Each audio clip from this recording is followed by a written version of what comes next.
అందరికీ వందనాలమ్మ. వాక్యం చదువుకుందామండి. కీర్తనలు 42వ అధ్యాయము 8వ వచనం.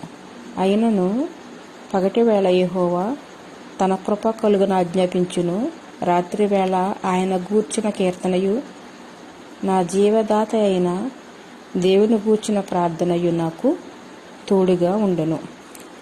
మన వాక్యంలోకి వెళ్ళినట్లయితే ప్రార్థన మనకి తోడుగా ఉంటుందని చెప్పడం జరుగుతుంది. కీర్తనలో 42వ అధ్యాయం 8వ వచనం.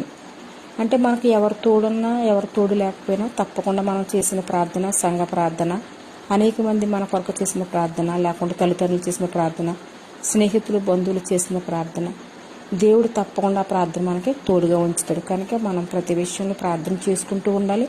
అనేక మంది కోసం కూడా మనము ప్రార్థన చేసేవారమై ఉండాలి. మనం అబ్రహాం విషయం చూసుకున్నట్లయితే అబ్రహాం గొప్ప ధనవంతుడు. తన కుమారుడైన ఇస్మాయిల్ గురించి ఏం మాట్లాడారంటే ఆదికాండం 17వ అధ్యాయము 18-20 నీ సన్నిధి తోడుగా ఉంచమని దేవుణ్ణి అడగడం జరిగింది. మనం చేసే ప్రార్థనలు మన పిల్లలకి దేవుని తోడు కావాలని మనం ప్రార్థించాలి.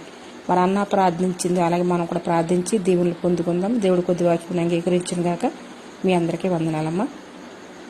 దేవుని కృప మనందరూ తోడుగుండను గాక. ఆమేన్. God bless you.